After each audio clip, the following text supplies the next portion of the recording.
Kevin Jackson Radio Show. Leftists are walking, talking contradictions. I've said it before. I'll say it again. Kevin Jackson's who you're listening to. KJRadio.com. Leftists don't care about the truth. It doesn't matter what whatever they're told to make the end game. That's what they do. Once they get their marching orders, I don't even know how to tell you to get them out of the stupor. You have to pretty much beat them down, really, verbally or physically. You have to just slap them in there like, what'd you slap me for? Because you said something stupid. And then you got to remind, well, here's what you said. And they're like, oh, yeah, that doesn't make any sense. You can't do it in groups. Don't try to convert leftists in groups. It does not work. It's like the buzzing of the bees. They get hypnotized, and no matter what you say, it does not penetrate that nonsense. It must be either with a bunch of other conservatives or alone. Now, you, as a conservative, they cannot get you to do anything that you don't want to do. They could be a group of them, you will stand firm. It could be by yourself, one-on-one with them, won't matter. You know your convictions. You know who you are. Leftists do not know who they are. It's the truth. I know it makes them mad. I don't really care. You know that. Good example. Leftists say cops are evil and racist pigs. But then they say cops should be the only ones to carry guns. And he goes, oh, so you want evil racist pigs to carry guns, but you don't want anybody else to. Who's going to control the evil racist pigs? Oh, well, we hadn't gotten to that. Then you wonder why we're making Bleeding Blue. BleedingBlueMovie.com. Go there. Tell a friend. September 7th, opening day. I was looking at movies that are opening right now, and Bleeding Blue is going to open in September, right after Denzel does the Equalizer 2, a few other movies, but you're going to love this film. It's going to be in the top 5 each weekend that it's out, because I know you guys are going to go. You're going to see this film, and you're going to tell your friends, you got to go. This isn't one of these long, drawn out, 2.5, 3 hour documentaries, oh my God, and you're all sleepy. You will be riveted. You'll be crying. You'll be getting a few chuckles, but mostly you'll be crying and you'll be riveted. And you'll leave there with a real appreciation of why you're a conservative. Cops are evil, racist pigs, but then they say cops should be the only ones to carry guns. That's what I cannot stand about leftism. Tell me where the logic is in that. Oh, that KKK is a bunch of evil, racist people, but they should be the only ones carrying guns. If that was the case, the left would be telling you is we give permission for cops to shoot blacks, to intimidate black people. They'll be the only ones with guns. Legal guns. Oh, black folks, we will have our guns, no question about it. But legal guns, this will be the only way you could go. Easy for them to keep up with it, easy for leftists to see. They don't have to panic. Let me tell you, easy to sell the gun lobby against the gun control freaks and nuts. Easy sell. You want me to teach you how? Number 1, if a woman weighs 110 pounds, she better have a gun if a man decides he wants to do something physically to her. She better have a gun, or she better be one heck of a martial artist or be able to swing a bat. Because she's going down. She gets in her purse, she pulls out her little 32, her 9mm, whatever, her 40, and she says, back away, sir. I don't care who you are, I don't care how big you are. You know how big and bad that little bullet is. It is badder than the baddest you can be. And you'll back away. And all that matters is her tone. Back away. And if the firearm is shaking and her hand is shaking, then yeah, maybe somebody says, she ain't going to shoot me. But if you stand steady with that piece, and you're like, you back away or I will blow you away, son, they're going to back away. Every time, unless they're drugging, some drug-induced thing, like they're high on crystal meth or heroin or something, and just become zombies. Other than that, you got my attention. I'm out of here. And you won't be bothered again. That person will remember you as a person not to be trifled with. It's practically misogynist. It's a patriarchal society that doesn't want women to have a firearm. That is the great equalizer. It is the great equalizer between wimps and real men. See, a real man, his gun, his weapon is there. If he's concealed and carry, he might have a weapon, but he looks at it as that's a last resort. He's not worried about what's going to happen. Anyway, lots going on with this. This is a topic that needs a really good discussion. So we talked about it from a female-male perspective. What about from a black-white perspective? Guns kept the slaves free.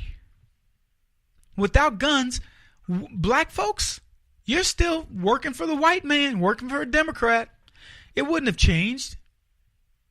In fact, it would have grown. Slavery would have grown. I think Lincoln knew that. So not allowing guns is not only bad, means you're a misogynist, it means you're a racist. It means you don't want black people to protect themselves. You want the white world where you can keep black people down. Oh, I know you talk a good game. Kevin, we're the ones talking about white supremacy, black oppression. Really? You're not fooling me. Have I mentioned to you I'm a little sharper than you may think? Look, it is about all that. If you don't want people to have guns in the most high crime areas, which are the black community, people getting shot up more than in any other community, not even per capita, in general, and you don't want to let black folks have guns, you are a hardcore racist. That's what you are. And I could go on with other ethnic groups. We are a hunter-gatherer society, and if the cake hits the fan, I'm going to tell you something. You don't want to be setting little rodent traps trying to eat. You want to be able to shoot your meal, bring it back, be a good steward of the land, good conservationist, but eat that food, and if you're in a cold weather area, freeze some. I don't care what you do with it, but you definitely need your gun. You may just want to target shoot. Who knows? Anyway, we got a ton to talk about today. New charges from Robert Mueller. Not so new, but, we'll talk about those. And a school decides it's going to use armed guards for its protection. And I'm going to tell you, that story's huge. It's bigger than most people will even believe it to be. So when I get back, we're going to talk about that and a host of other things I hope you're enjoying or will enjoy. Keep it here, folks. This is the Kevin Jackson Radio Show. Do you owe back taxes to the IRS or state? The secret to avoiding the IRS nightmare is to seek professional representation. My friends at Security Tax Associates provide the most cost-effective and ethical representation in the industry while helping to avoid seizures, levies, and wage garnishments.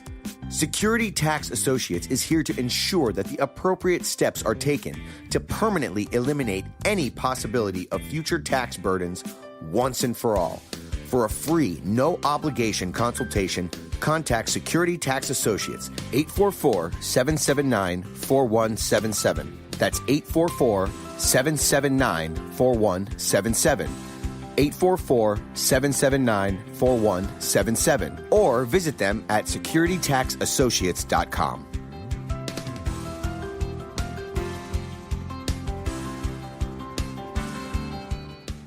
Beth Cook Moranville, author of Closer Than Your Breath, a book of hope. Hope, that wonderful, wonderful 4-letter word that you may feel completely out of. I wrote this book to give you great hope. It's not too late. If fetal position is an all too familiar place for you, I understand. If the next 60 seconds are too long, this book is for you.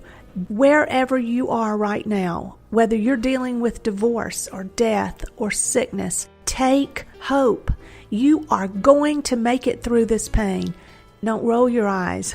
I've walked this road and I know it. The best is yet to come. Closer Than Your Breath, a book of hope from author and speaker Beth Cook Moranville. Can be found on Amazon.com or Kindle.com. For more information, visit closerthanyourBreath.com or on Facebook at Closer Than Your Breath.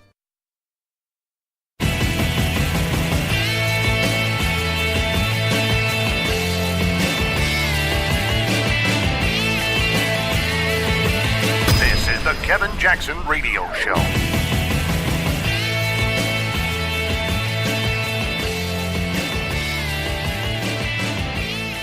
What's up, everybody? Kevin Jackson here. Mueller's got new charges out. Did you guys hear about it? Surely you've heard about this. You're following this story, right?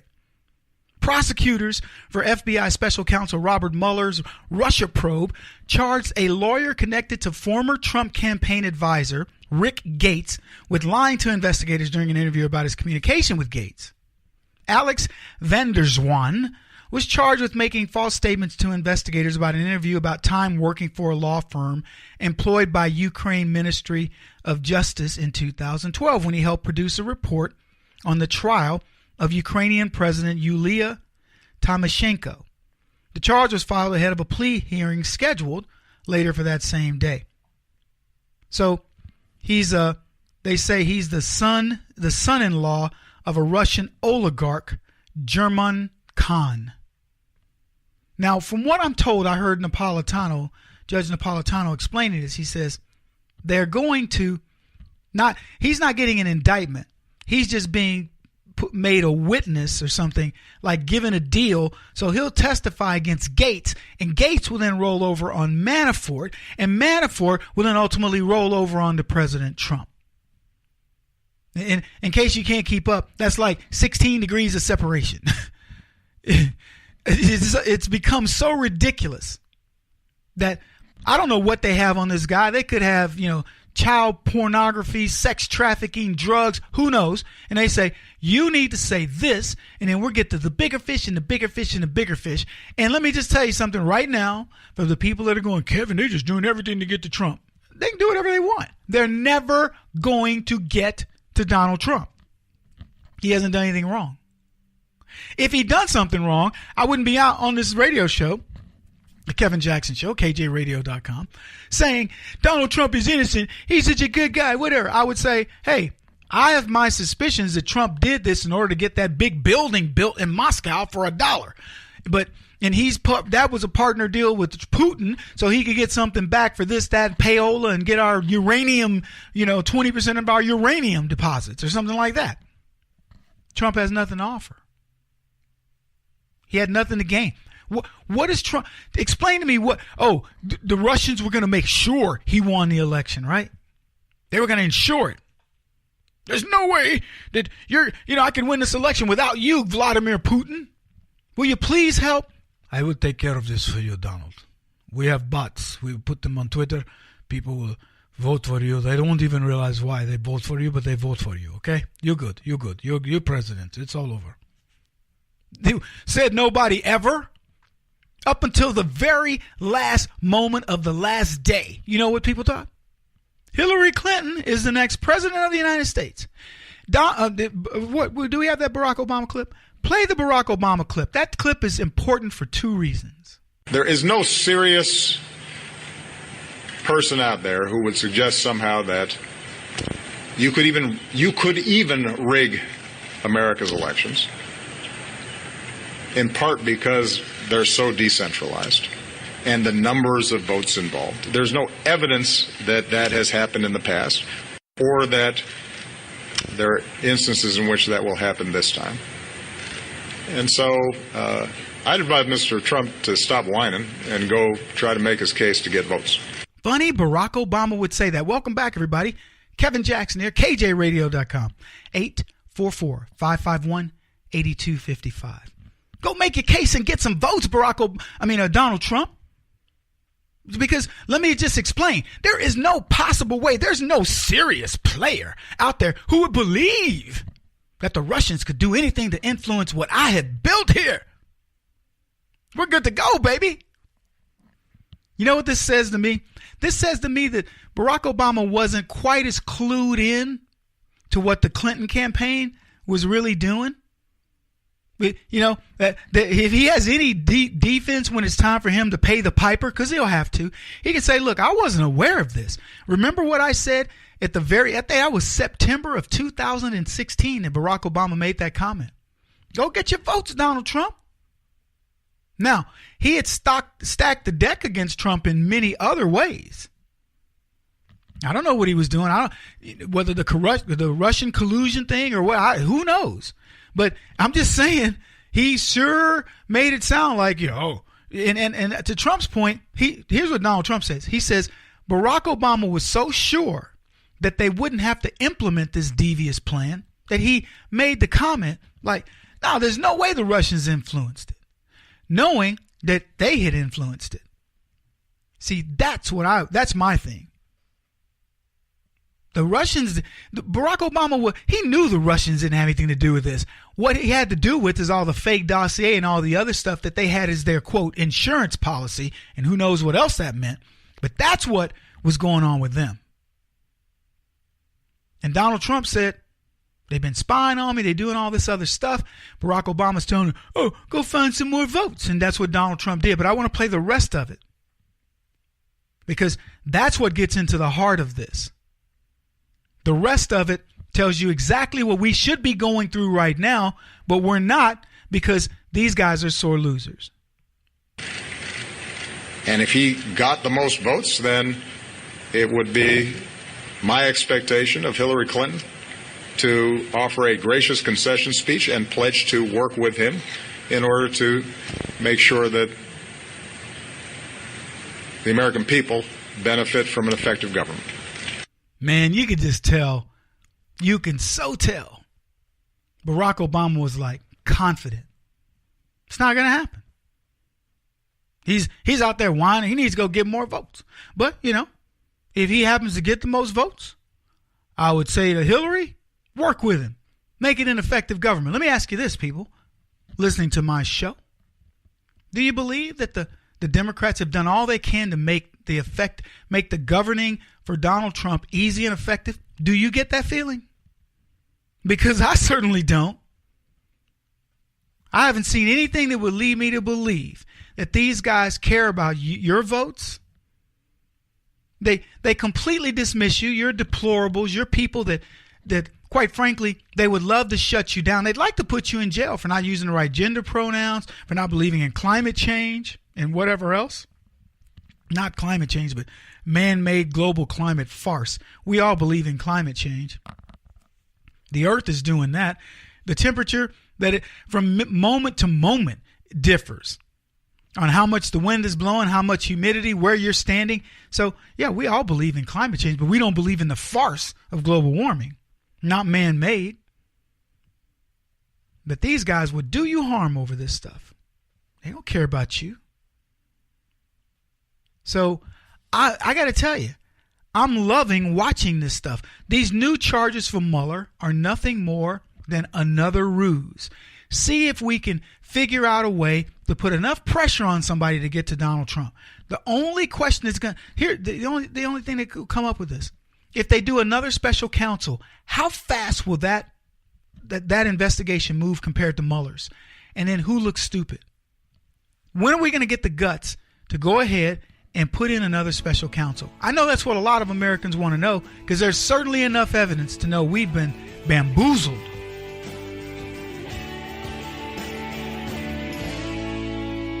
This is the Kevin Jackson Radio Show.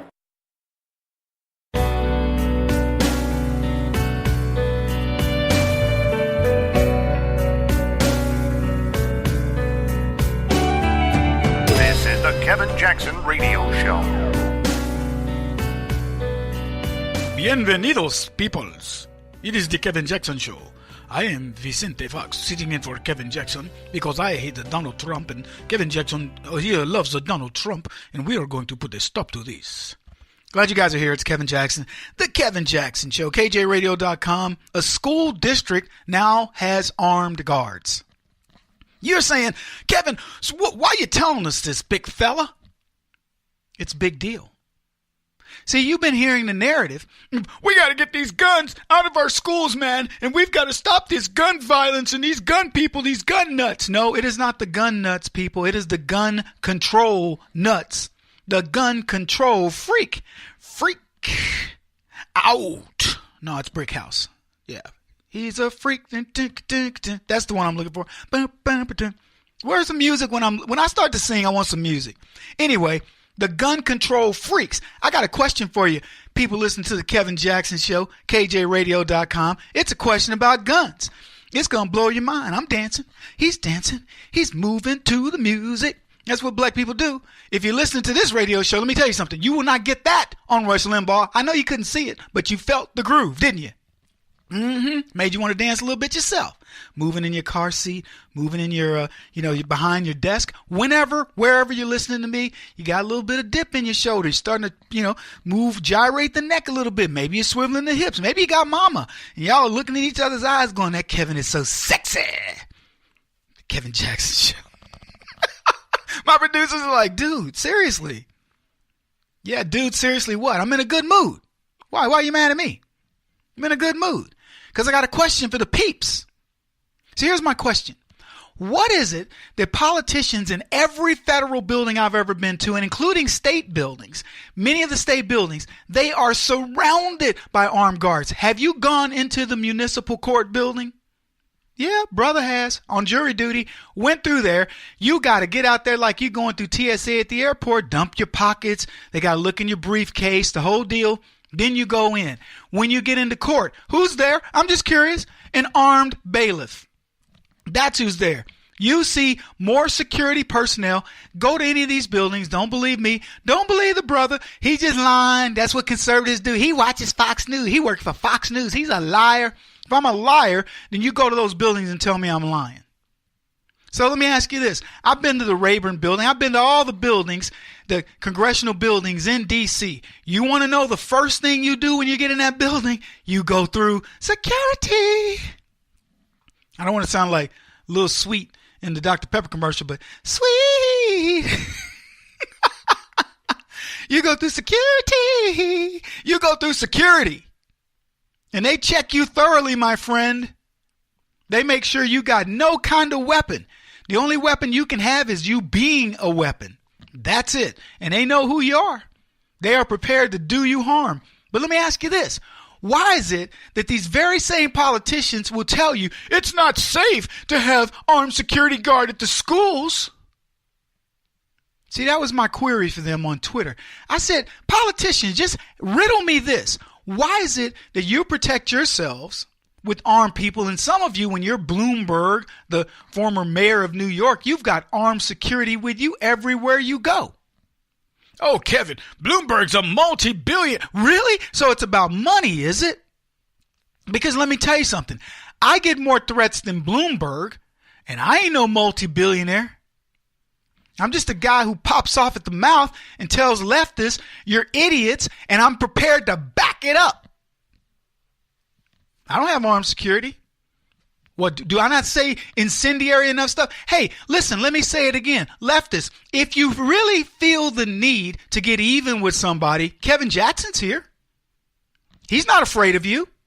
I go through airports. I go into cities. I don't have security guards. I just walk amongst the indigenous. And it isn't like they don't know me because they see me at the airport. Hey, man, you do a good job on Fox. So for every one of those, I have to presume there's somebody out there who doesn't like me. But they haven't stepped, as we say in the vernacular. Why don't you step to a brother? You know why they won't step? Because they know this brother here is crazy and he will punch you back. That's a fact. So this school, why is this a big deal that this school in New Jersey, 11 schools in a district said, you know what? In the East Brunswick district of New Jersey, we're going to have armed guards. And parents are like, oh my gosh, I can't believe it. What's going to happen? The same thing that happens at the federal buildings. Nothing.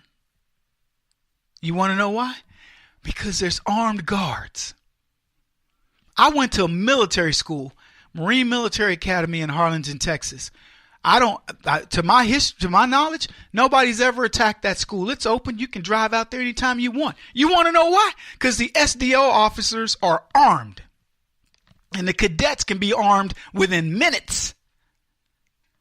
Nobody's going to bother those kids. The entire time I went to that school for 4 years, there were multiple people walking around with firearms. Multiple. We didn't have anybody to come out there and jack with us. Nobody. So I tell you what, leftists, If you want to be real about it, let's do this. Take all the armed security guards out of every one of the federal buildings, out of the local, the county buildings, all of them. Remove all of the protection. Then mandate that the people that want this protection, the Bloombergs of the world, the Schumers, and all these people that want to get rid of guns, they must get rid of their security details. Period. They must give up their concealed and carry licenses. Dianne Feinstein, Chuck Schumer, both of whom have concealed carry. You got to get rid of them. If you want gun control, you be the first one to get rid of it. Till then, shut your mouths. Because I don't want to hear it. You're nothing but a disingenuous liar. But why is this a big deal that this is going on at these schools? Huh? Come on, everybody. Let's dance together. Come on. Let's start to move. Do. Why is it a big deal? Let me explain why it's a big deal. Because instead of, lawyering up, or instead of retracting, instead of, pulling in their horns, the school district said, no. We are not going to go for this. We are going to make sure that our kids are protected, the same level of protection that they give these clowns at in the political offices. Well, let's play the clip. Campuses in East Brunswick, New Jersey are rolling out new security measures. And now there are calls for similar tactics in Nutley and Mahwah. As News 4's Jackie Beckford shows us, the move might be controversial, but many consider this necessary. Students in East Brunswick can expect to start seeing police officers stationed at their school's front doors any day now. It's a request that's been growing across our area. But some parents say guns at schools, not a lesson they want their kids learning. The same thing as fighting fire with fire. It's not going to help. 8th grader Ray Leibovich not looking forward to walking past armed guards to enter her school, and neither is her mom. I'm not happy about guns altogether. It doesn't matter what. But the East Brunswick School Board voted Thursday to place armed police officers at its 11 schools. The next day, a high schooler there was arrested for making terroristic threats. The same day, Nutley closed all its schools after a video featuring guns and the high school. It was scary. It was paralyzing. It was enough to make Erica Zaro certain she had done the right thing, crafting this letter to Nutley leaders the night before, requesting armed guards for Nutley schools.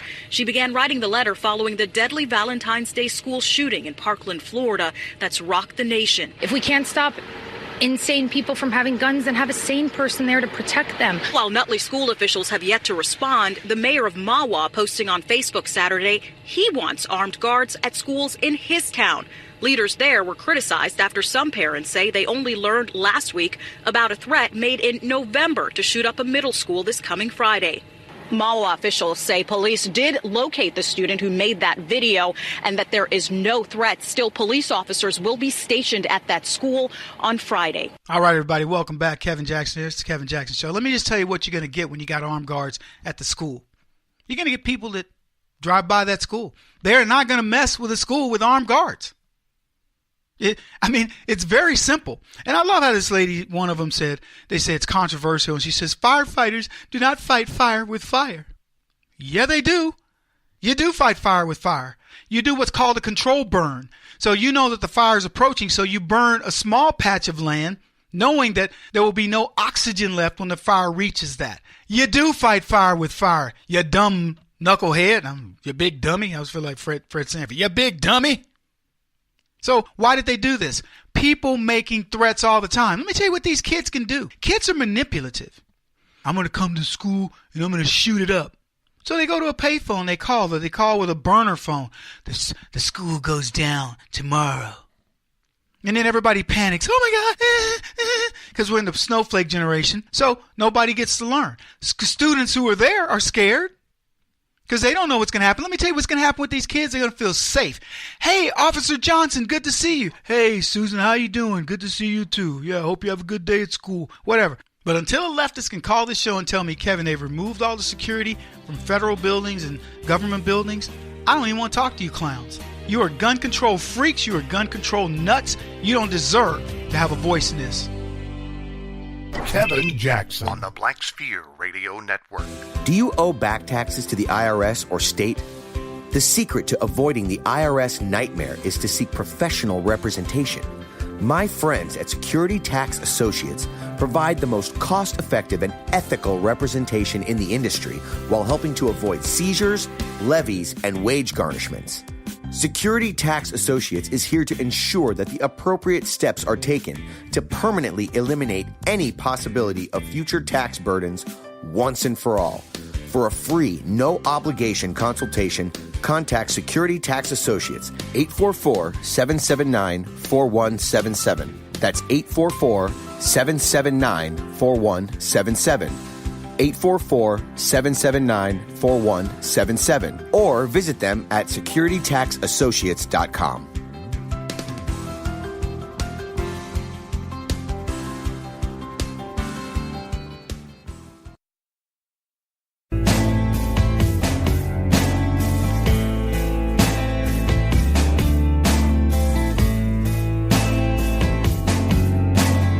Putting an end to identity politics. This is the Kevin Jackson Radio Show. Welcome back, everybody. Kevin Jackson here. You ever heard Billy Graham preach? It's the Kevin Jackson Show, KJRadio.com, 844-551-8255. Write that number down. I'm going to ask you again, have you ever heard Billy Graham preach? Because most of the people who probably listen to my show have heard Billy Graham at one point or another.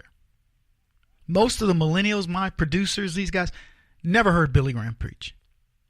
Know nothing of Billy Graham. And what I will tell you is when I was growing up, it was mandatory when Billy Graham came on TV that we watched it. My family was, we grew up Baptist. Church was a chore. I mean, I hated to go to church, but I went. And I understood what it was about to some degree. I mean, I understood that, people would tell me, Kevin, there's something bigger than you. You got to understand that, and all that. And at some point, it kicked in. I remember when I got baptized, my grandmother cried because, you have to volunteer to go get baptized. And I was like 8 or 9 years old. And I walked up and, I'm ready to give my life to Christ. Even though I wasn't, I didn't really know all that it meant. I just knew that I had to do it. It was my thing. And I would watch people go up. And one Sunday, I just got up. I was like, because it was nervous. You're nervous to do that. But I just went up to the front and went, yep, time to get baptized. I think I was probably 7 or 8 now that I think about it, because I know the church. It was Mount Calvary Baptist Church, San Antonio, Texas. But I will tell you this, all the church I've ever had, nothing came close to watching Billy Graham. Required viewing at my home. My entire family would gather around the TV to hear this great man preach. And I remember the first time I saw him, I was like, why are we watching this white man? I don't get this. The Billy Graham Crusade. Big, all the music and the pageantry. And there's Billy Graham standing in front of thousands of people. I mean, I'm trying to have you just imagine this guy literally surrounded. I'm talking rock star status, man. I had never seen anything close. I watched, the films of, all these different rock bands playing in the outdoor concerts and all that stuff, and nothing compared. At the very least, Billy Graham had people just riveted, and they were at least the size of those audiences, if not larger. In most cases, they were larger. People as far as you could see, wherever he spoke. I don't remember where. I couldn't tell you the locations. I know this. Supposedly, Billy Graham has spoken to over 215 million people in 185 countries. That's a lot of countries. That's almost the entire world. And there we were, gathered around our TV as a family, and all you did was listen. You weren't allowed to talk. And here's what was really interesting. I'm a talker, and I didn't say anything. I just watched. And I watched as this man, he, with his timbre and his tempo, just captivated audiences. I can still see my grandfather shaking his head in approval as something Billy Graham said resonated inside of him. That kind of, yep, that's the way it is. And, Graham's talking about the state of the world, which, for the record, in comparison, was pretty lame. If he were talking today about the state of the world, Billy Graham would be blown away. crowds, man, just, and I remember thinking, how could a preacher be speaking to this many people? I marveled at that. I mean, he wasn't playing an instrument. He wasn't up there gyrating sexually or anything. He was just up there speaking words. And I remember this one sermon where Graham explained the situation of a bad man's dying declaration. And Billy Graham said this, "And that man uttered the most powerful words in the human language." And I remember going, what? He's about to tell me the most powerful words in the human language. I'm going to listen. And I waited. And Graham was a master at pausing for effect. And he finished with, "And that man said to Jesus, 'What must I do to be saved?'" I remember thinking, there they were. The most powerful words in the human language. I must have been 10 years old. And I remember that statement as if it happened yesterday. What must I do to be saved? I've never forgotten those words and probably never would. And I didn't realize it at the time. But watching all those Billy Graham crusades, and my grandparents, there was we had the one TV. There was nothing else I could watch on TV, so I had to watch it. But what I found was that I wanted to watch it. It became, I can't describe it, but Billy Graham fortified my faith in God. It was a God, I was in a God-fearing family. We went to church. We did all those things, but it didn't resonate. The words of my various preachers, and this is no disrespect to them, but it didn't resonate the way Billy Graham made it resonate. Subliminally, I witnessed the power of God showing me that faith could be bigger than anything the secular world would offer me. I'll tell you guys right now, it's easy to be a sellout. Right now, I've told you guys this, and I've jokingly said it. If I were to go to the left, I'd be a multimillionaire, if not a billionaire, within a decade. I don't think God would let me live that long, because I'd be probably one of the most debaucherous people on the planet. The evil side of me, if it took over, would be bad. So, I choose to be on the side of righteousness, and I'm not always good. I mean, I say this all the time. I tell you guys, I'm a sinner. There are times when I disgust myself and, et cetera. That's the way sin works. And the same is true of you. I mean, there are people out there listening going, "Oh, okay, look at Kevin, he's a sinner." Yeah, right. So are you. So are you. You disgust yourselves. You are not worthy of the grace of God. But that's when God wants you. He wants you when you're soiled and when you're feeling low and all that, because that's when you're most vulnerable. So anyway, I listened to Billy Graham, and he changed my life. And now he's dead at the age of 99. Here's what they said. The Reverend Billy Graham, the charismatic North Carolina pastor who took his evangelizing crusades around the country and the globe, died on Wednesday morning. Graham served as a counselor or minister to dozens of U.S. presidents. He preached to an estimated 215 million people in 185 countries around the world during his life. His message reached millions more as he maintained a near constant presence on radio, television, and the internet. He wrote more than 24 books, including his 1997 memoir, Just As I Am, which was a New York Times bestseller. It's funny, he would title it Just As I Am. And he capitalized I am because he said, when God was asked, who are you? He said, I am. I remember that speech, that part of his crusade, his sermon, if you will, at the time. But imagine this, a pastor reaching 215 million people in 185 countries, no internet, no Snapchat, no Instagram, no text messaging, whatever, phones, smartphones and all that, just going around country to country. I mean, I will tell you, it's sad that the kids don't get to see Billy Graham in his prime speak today. In today's culture, quite frankly, it would be difficult to get people to listen to him. But if anybody could, it's Billy Graham in his prime. So you add up the Joel Osteens, the Creflo Dollars, and all these other evangelists. into one, and they could not carry Graham's luggage. And I don't mean any disrespect to them. I met Joel Osteen not very long ago. He's a nice man, and I think he's really, truly, believes what he says. I believe he's genuine, but he's no Billy Graham. There isn't a Billy Graham. The world lost an icon when Billy Graham died. And sadly, too few people are going to get to see the eloquence of a man so committed to God. I feel like the Catholics, like we lost the Pope, the Christian Pope. As I said before, and I've said on this show many times, and many of you thank me for this, for admitting to being a Christ follower or a Christian, but also for being a sinner unworthy of the grace of God. That's who we are. But let me tell you something. I'm happy that I was witnessing God's hand work through Billy Graham. His impact on me is immeasurable.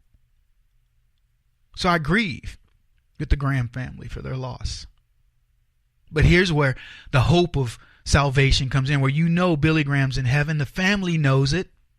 And I'm glad that Franklin Graham carries a torch for his father. And I hope and pray that Christians around the world will support his memory. But rest in peace, Billy Graham.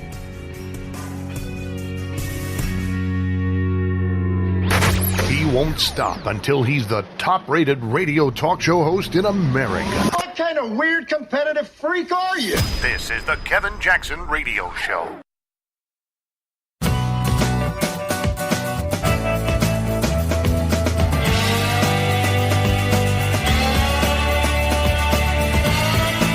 This is the Kevin Jackson Radio Show. What's up, folks? Kevin Jackson. It's the Kevin Jackson Show. Thinking about the DACA kids, and I saw a story where the ICE, Immigration Customs Enforcement, was going to be at a college campus. And the DACA kids said things like, we don't want no immigration, on our ICE on our campus, blah, blah, blah. Get off, whatever. And they were kicking a government agency off of the school campus. Hey, you're listening to the Kevin Jackson Show, KJRadio.com, 844-551-8255 if you want to call the show. So just picture this.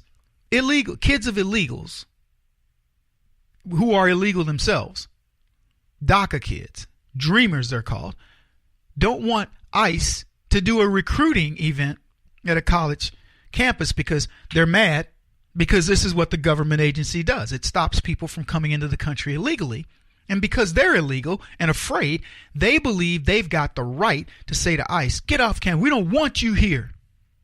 And sadly, there are people in America on these college campuses who will agree with them. Yeah, you're right. Stay off our campus. It isn't their campus, first of all. It's the American citizens' campus, the tax-paying citizens' campus. And even if it's privately funded, it's still funded by American citizens. So this idea that, that these kids have any rights gets me. But this is what I get to. This is where I come into leftism. If you're a kid who understands your status in this country is illegal, based on an illegal act of your parents, and you want to make demands of us, now you've crossed the line. That's not the way it works. And if the DACA kids were good, solid citizens in the sense of saying, you know what, look, we get it. Our parents did something wrong. It puts us in a very precarious status. We're owed nothing by the United States, the tax-paying citizens of this country. We're owed nothing. We throw ourselves on the mercy of the citizens. I guarantee you their cause would be a lot easier to go for. And for the record, I think most of them are that way. I think the majority of these knuckleheads are doing what they're doing. I should say it's a small minority. The ones who are vocal, carrying the Mexican flag in these protests and things like that. I bet you it's less than 2% of these kids. I bet the majority of these kids are going, I wish y'all would just shut up. And here's what I'd like to see. I'd like to see those kids come out. It's kind of like, young black men coming out saying, look, I don't know what other people are telling you, but I don't want thug life. I don't want it for myself. I don't want it for my children. I don't want it for America. I think it's stupid. I think all the things that are the ills of black society, the high level of criminality, the low level of parental supervision, marriage and so on and so forth, I think it's all bad. Because that's what I say. I'm just telling you right now, if you can't admit what's going on inside of your own community, if you will, then shame on you. If you're going to condone a culture of lawlessness, which is what you would be condoning if you want people to believe that these DACA kids should just automatically become citizens, well, you're wrong. They shouldn't. If they showed any level of complicity, of what's the word I'm looking for, where they at least take some part of the blame and say, you know what, I get it.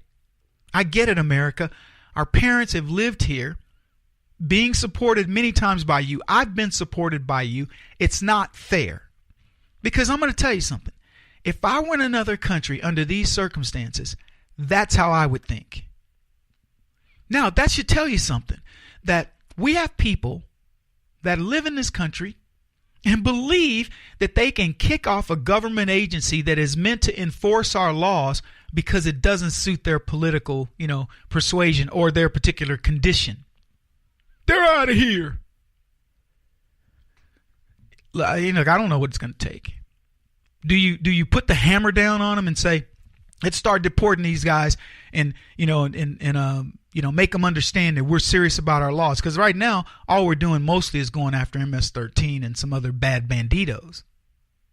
And I agree that the priority of going after DACA kids is not necessarily where our money should be spent, or our political political clout, if you will, should be spent going after these kids, unless we can prove that many of them are not the solid citizens that they claim to be. But that's a whole other argument. But what we can change is the perception that these kids we're beholden to them because their parents put them into certain circumstances. We owe them nothing. I want to repeat that. We owe them nothing. They get no special dispensation because, my parents, I don't care. Talk to your parents. The sooner that we make them understand we are no longer going to feel guilty because of some crime committed by your parents, and you're not going to guilt us into saying, poor little me, poor little me. Poor little you should be, the DACA kids should be the most immediate. You should be able to walk through public and they have a halo around them. They should be so good. They should be the ones volunteering to help the elderly, working with veterans. If you want to show me something, show me that. And in fact, I say this. Not only should these people have to go through the normal process to become a citizen, they should have to do community service until that happens. Mandatory community service. Every weekend, you're building houses, you're picking up trash, you're helping somebody in this country as a payback. How about that? I think that's a good idea. I mean, this notion that this country owes you anything, let me tell you something. As a citizen of this country, a tax-paying citizen, here's what I say. This country owes me nothing. I bet many of you feel the same. You're like, you know what? I pay a lot of taxes. I do a lot of things. But where the opportunity I have here, the opportunity afforded me in America because of the veterans who gave their blood on every continent except Antarctica to fight for our freedoms, God bless you, America. You owe me nothing. The question I ask almost every day is, what more can I do to serve this country, to feel, to help the people that I think really want to get a leg up in this country? I wake up every day with that in mind. That's what many of our projects involve. You can support those projects. Go to kjradio.com, get in contact with us. Let us know what you want to do to help. Folks, good show coming up for you today. Hope you stay around. This is the Kevin Jackson Radio Show. Do you owe back taxes to the IRS or state? The secret to avoiding the IRS nightmare is to seek professional representation. My friends at Security Tax Associates provide the most cost-effective and ethical representation in the industry while helping to avoid seizures, levies, and wage garnishments. Security Tax Associates is here to ensure that the appropriate steps are taken to permanently eliminate any possibility of future tax burdens once and for all.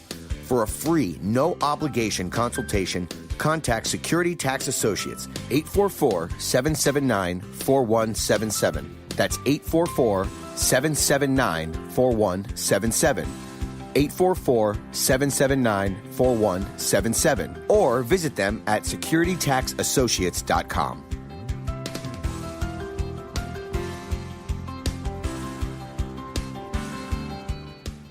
Beth Cook Moranville, author of Closer Than Your Breath, a book of hope. Hope, that wonderful, wonderful 4-letter word that you may feel completely out of. I wrote this book to give you great hope. It's not too late. If fetal position is an all too familiar place for you, I understand. If the next 60 seconds are too long, this book is for you. Wherever you are right now, whether you're dealing with divorce or death or sickness, take hope. You are going to make it through this pain. Don't roll your eyes. I've walked this road and I know it. The best is yet to come. Closer Than Your Breath, a book of hope from author and speaker Beth Cook Moranville, can be found on Amazon.com or Kindle.com. For more information, visit closerthanyourBreath.com or on Facebook at Closer Than Your Breath.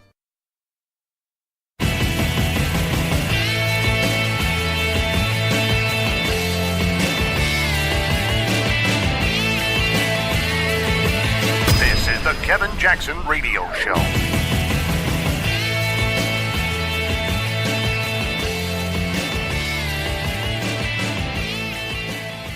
Shut up and dribble. Ba-dum, ba-da-dum. You remember that song, Get Up and Boogie? Oh, I'm looking at you guys. You don't know the song. There's a song called Get Up and Boogie. A lot of you guys remember that song from, what, like the 70s? Get up and boogie. Da-da-da-da-da. Get up and boogie. Well, when I heard Shut Up and Dribble, I was thinking the same thing. That little tune just hit me. Shut up and dribble. LeBron's a big baby. Doo-doo, shut up. So that's what Laura Ingraham said to LeBron James, who always wants to give us his political expertise, right? Shut up and dribble. And Laura Ingraham invited LeBron James to her show and said, come on to the show. You want to talk politics? Let me show the American public just how stupid you are, high school graduate basketball player, because you don't know anything about life. You think you do. LeBron James knows nothing about life.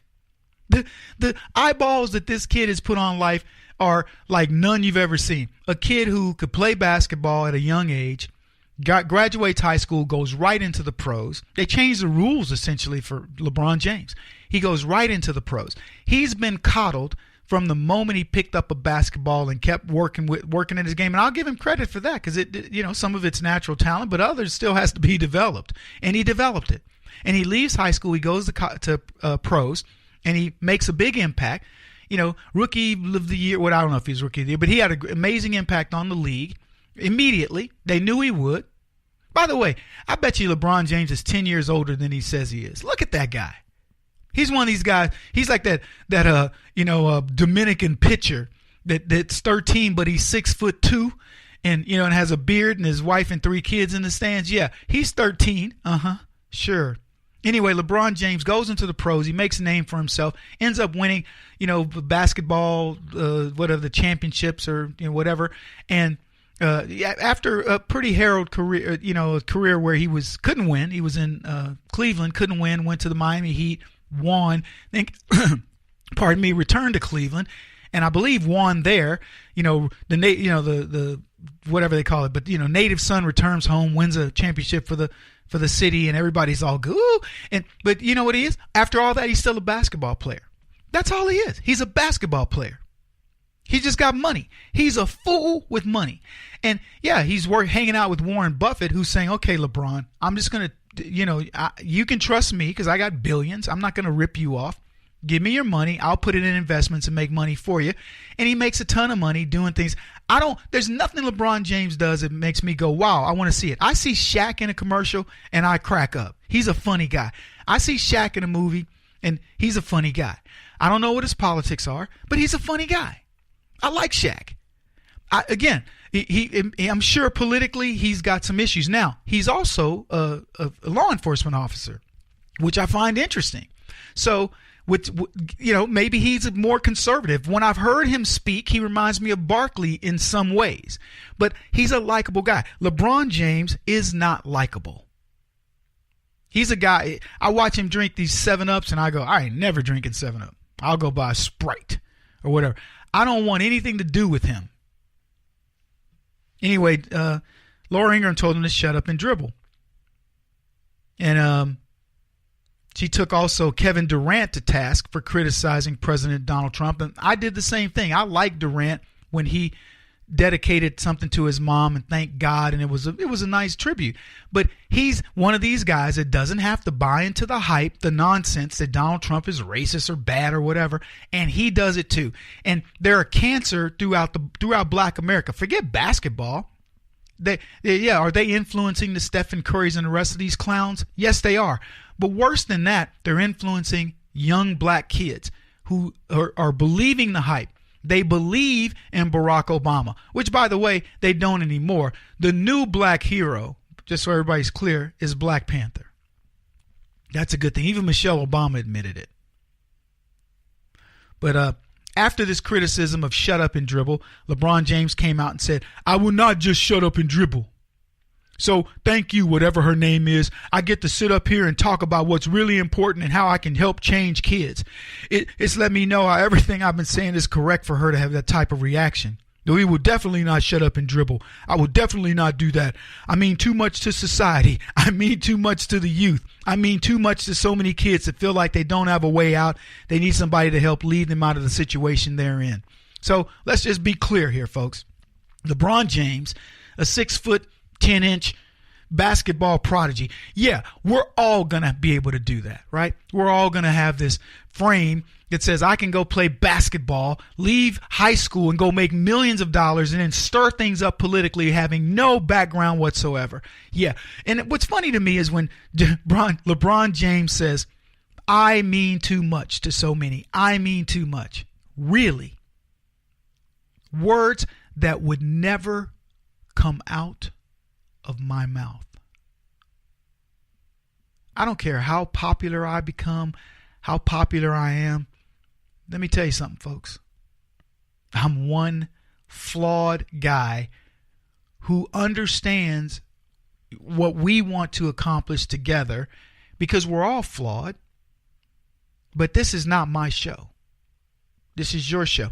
LeBron James is a child.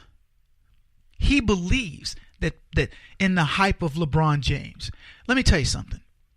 He does one thing wrong and everything goes away for him. One thing. If people knew the real LeBron James, I lived across the street from a girl he had a baby by. Everybody knew it. And I'm sure there are many of them that are running around out there. LeBron James is scum, is what he is, just to be blunt. I'm not moralizing about what he's doing. I'm just saying people don't know LeBron James. They know what LeBron James wants them to know. But that statement right there, I mean too much to society. I mean too much to youth. Really, a basketball player. That's what he does. Now, you can take heart. If you are a basketball player and you want to emulate him, he's a good role model for that. But really, you mean too much to society? Let me just explain. What happens to society if LeBron James isn't around? Anybody miss him? People might go, yeah, man, that dude, LeBron, he could hoop. Yeah, it's like basketball without Michael Jordan. I think Michael Jordan's an amazing basketball player, but I don't miss him. Yeah, I see the highlights and I'm like, whoa, that Michael was something else. Tiger Woods, his golf career, who knows? It's not over, but it isn't the Tiger we knew. You know what? Golf survives. I survived without Tiger golf. I used to watch golf just because Tiger played. I watch golf now going, miss some Tiger every now and then, but hey, boy, that Jordan Spieth can sure hit it pretty good, and that, Kurt Johnson and whatever. You move along. Nobody's going to miss LeBron James, but he thinks they will. Yeah. And then he went on to talk about Black Panther, and get this, and its potential to inspire black kids. Unbelievable. That's what it takes. A basketball player and a Marvel book character to inspire black kids. These people don't get it. They're deranged.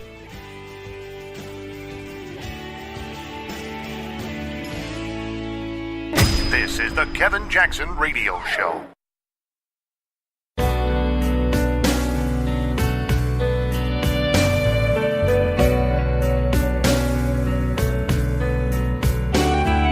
This is the Kevin Jackson Radio Show. First, as I'm sure you know and feel, this is another very sad day in America. Another senseless shooting, this time at a high school in Parkland, Florida, where a gunman, a former student, opened fire yesterday. Again, 17 lives have been lost. More than a dozen people are hospitalized. And our president, as he should, weighed in on the tragic events this morning from the White House. We are all joined together as one American family. And your suffering is our burden also. No child, no teacher should ever be in danger in an American school. Agreed. No parent should ever have to fear for their sons and daughters when they kiss them goodbye in the morning. Agreed. So I agree with both of those statements. And here's what you do to fix that. Tell your buddies in Congress, tell Paul Ryan and Mitch McConnell and Marco Rubio, all the family men who care so much about their communities, that what we need are laws, real laws, that do everything possible to keep assault rifles out of the hands of people who are going to shoot our kids. Go on TV and tell them to do that. Welcome back, everybody. Kevin Jackson here. That was Jimmy Kimmel. You hear me? He was breaking up at the beginning. Gun control. They're gun control nuts and they're gun control freaks. That's what they are. All these Holly weirdos that think that we give a crap about what they say. They think that they are mounting this new charge against gun control. Let me tell you something. We are about to go at them hard and expose them for the frauds that they are. Just like like Harvey Weinstein's been exposed, just like the Hillary Clintons of the world have been exposed, Barack Obama, the FBI, all these leftists. They have been exposed. Chelsea Handler, I'm going to stop my career and focus on being a social justice warrior. Okay, great. Good for translate it. I have no career, so I might as well do something and try to, get in on the trailing end of this money-making venture that all these other leftists have been on for the better part of a decade. Jimmy Kimmel, what's he doing? He's so desperate for ratings. Yet his shtick, it used to be called late night comedy. Now it's late night political nonsense. That's what it is. All these guys. And let me tell you, if you had a late night TV show, if I had a late night TV show, and I brought on Donald Trump Jr., and a host of the Republican people, and we just yucked it up and had a good time, we forget about politics. Talk about Donald Trump. Okay, so tell me, Donald, best thing, favorite thing you've ever done, favorite food, business that you really liked running. If you weren't president, what would you, I would have the highest rated late night talk show host instantaneously. Any of you believe that? Of course you do, because you know it's true. Donald Trump Jr., Ivanka, Eric, the wives, the kids, all of them. Money makers. You just bring them on the show. Boom. Anybody associated with them. But I'm not talking about talking politics. I'm talking about just having a good time. Riffing. Hey, what's up, baby? It would be huge. And what we would do is we'd make fun of the left. That all they want to do is bash. Hey, so President Trump, get this. So you just gave Americans, thousands of Americans, a lot of money back, and these knuckleheads over here are mad at you. I don't understand it. I don't get it. It just goes to show you, Kev, they don't really care. They don't care. I know, man. Hey, by the way, you got any money for me? Did you bring some? I mean, help a brother out. Can you imagine me interviewing Donald Trump, just having fun, taking him back to the days when he met Melania and hanging out? I would ask him this. I'd say, so let me ask you this, President Trump. You're hanging out with all these, you're a big baller, right? You're a big dude at the time. You got a TV show. You're a billionaire. You're hanging out with these stooges. these politicos. What are you thinking? Hey, I was thinking at the time, they're all begging for money. They all want to be seen with me, things like that. Now translate that in today. How does it make you feel? Because, you're still like the hottest ticket out there. I'm interviewing the president, right? You're the hottest ticket out there. You have a rally, thousands of people still show up. If Barack Obama had a rally, he could have it in a phone booth, things like that. What do you think we would do? How would we do together? Me and the prez. Just rapping. Not talking politics. If we talk politics, it would just be fun. So, okay, President Trump, let's shift gears. Kim Jong-un. Okay. First of all, do you eat Korean food? Have you? No, I'm more of a burger. Okay, good. I just want to make sure. I needed people to know you didn't eat Korean food before I ask you this next question. Okay. So, Kim Jong-un. What are you?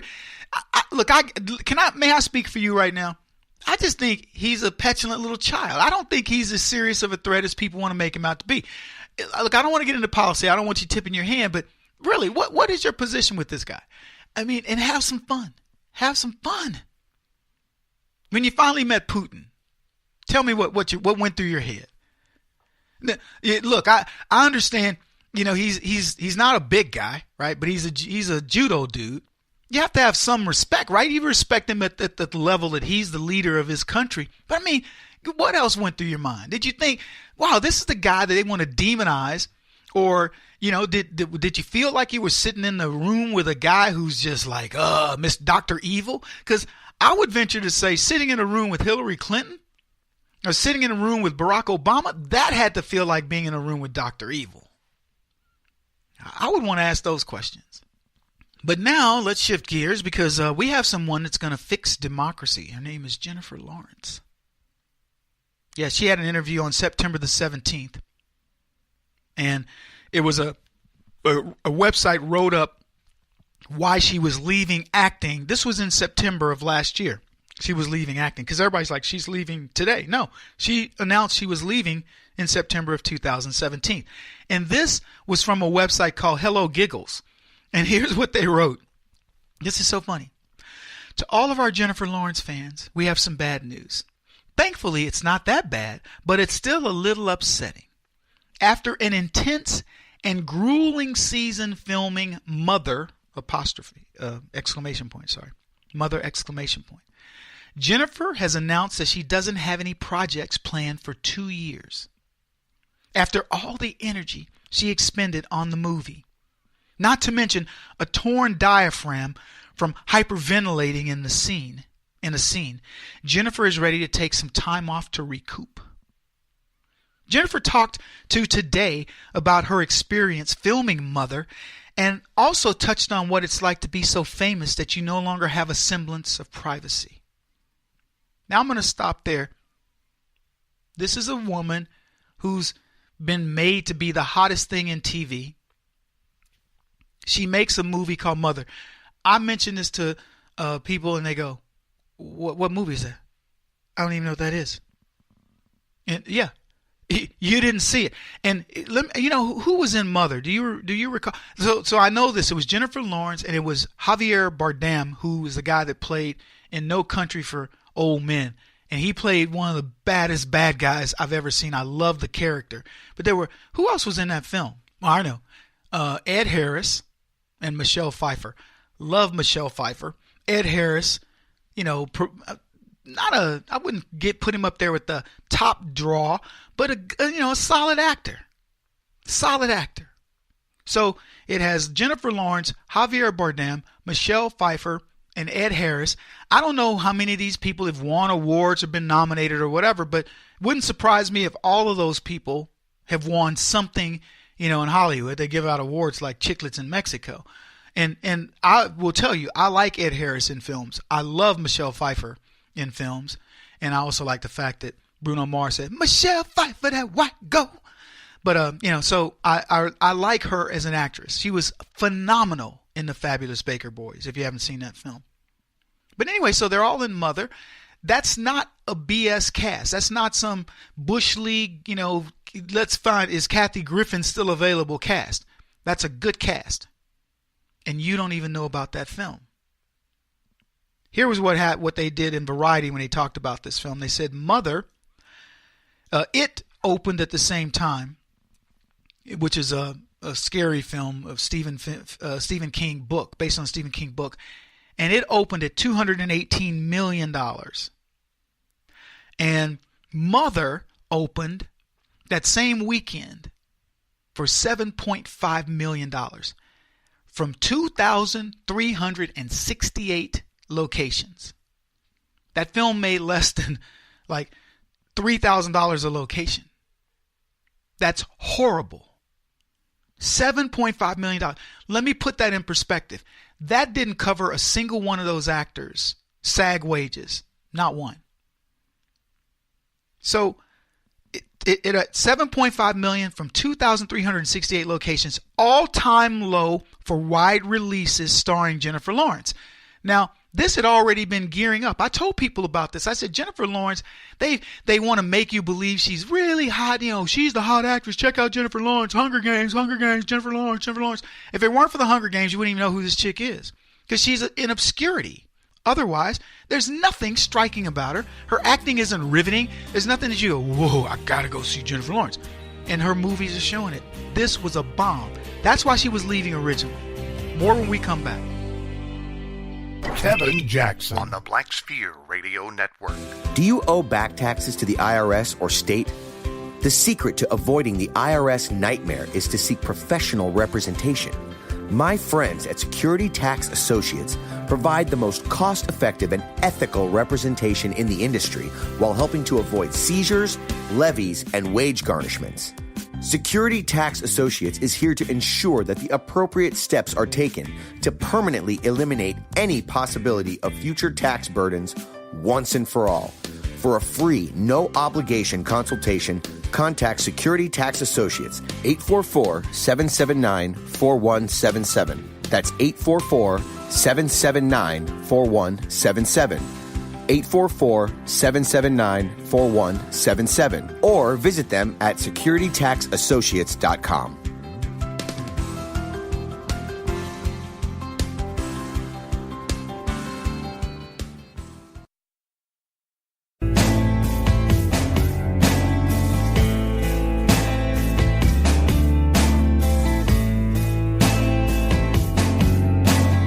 Putting an end to identity politics. This is the Kevin Jackson Radio Show. My presence is charity, just who I am, just like Obama's is. Obama provides hope. Whether he does anything, the hope that he provides for a nation and outside of America is enough. There you have it. Welcome back, everybody. Kevin Jackson here. My presence is my charity. That's all it takes. I don't have to do anything. Oh, you want me to help saw logs and move trees off of tornadoes ravaged, locations? No. Me showing up makes that happen. See, because other people are going to show up and want to see me, and then they're going to go to work. I don't really have to do any work. That's the way it is with Obama.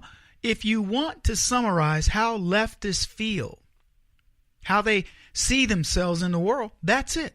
Earlier in the broadcast, I talked about King James, LeBron James. What did he say? Kids, they see me as, they look at me. I'm the reason why they have hope. I'm the one needed in society. How would society function without LeBron James? How would society function without Jay-Z? My presence is my charity. Let me tell you something. I've gotten a lot of kids adopted. My organization has. And I'm going to tell you, it wasn't my presence that did it. It was getting in there, rolling up your sleeves and making it happen. And I'm going to tell you, there are a lot of people that are much more integral to it than I am. Lots more. But we all got in there and did it together. And there's not a single person that goes, I did it. I was the one that was needed. Did I raise money for it? Probably more than most. Sure I did. It was a passion for me. But it wasn't because, these kids, they need me. No, hopefully somebody would step in and do it. Let me tell you, I'm happy to have impacted over 1,000 children's lives in finding their forever families. I'm grateful that God allowed me to give that back and have that feeling to be able to say that proudly, look, I helped these kids because I know how I would have felt had I been separated from my brother, but we were adopted together. So I'm proud that those kids have that same feeling, and that maybe they grow up and have that sense of security by keeping their families together. But let me tell you something. Don't get it twisted. It's a lot of people that make that happen. And those kids, quite frankly, they don't need to rely anymore on me. They don't need to have any more hope as it pertains to Kevin Jackson. But not these stars, man. They want to get involved. They believe themselves to be bigger than life. Jennifer Lawrence is leaving the movie, she says, because, things are going great for her right now, and she's going to take some time off and become a social justice person and help get this world put into the right perspective. Yeah, she can do it. She's uniquely positioned. Let me tell you something. She was the highest paid actress for a long time.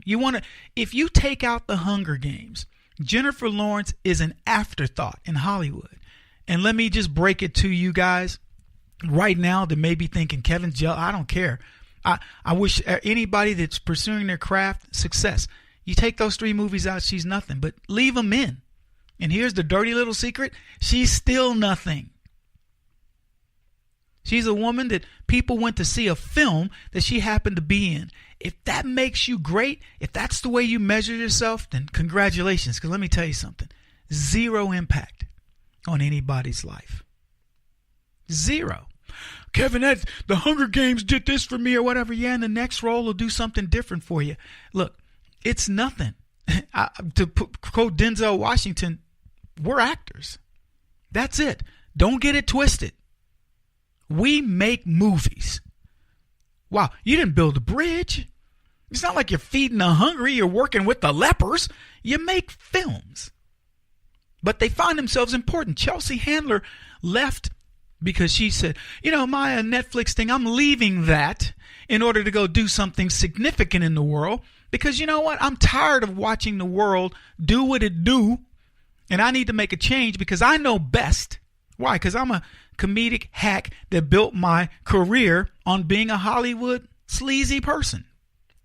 Again, no moral.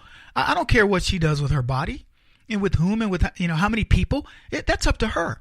But really, does that make you an expert in politics? Now you're going to go impart social justice from that perspective? What, are you going to teach little girls how to be promiscuous? You're going to set them up for Harvey Weinstein? What exactly does Hollywood bring to the party? What exactly does King James, LeBron, bring to the party with his skill set as a prodigy in basketball that did well in basketball? What does he bring? Is he a studied academic now? Which, by the way, wouldn't even make sense because there's no such thing. If you're studying politics, you don't understand it. LeBron James would bring a hardship case based on the teachings that have been drilled into him. The stuff he paid attention to in school. You can't make it. You're a product of slavery and a lack of civil rights. And then he goes on to become a multimillionaire, maybe the first billionaire athlete. And what does he do? He laments his situation. But he says, I'm a role model. Society couldn't function without me. Why? Because he makes a lot of money? Because he's a great ball player. If basketball, if somebody banned the sport of basketball, I wouldn't miss it.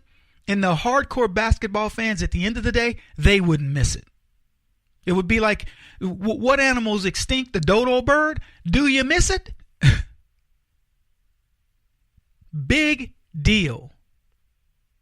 But all these guys get so puffed up on who they are, they think that there's something special. The world is going to pay attention to them.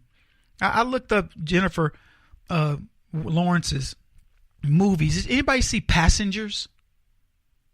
Yeah. Did you see Joy? Did you see Serena? No. Joy was the one she did with Robert De Niro. It was a flop.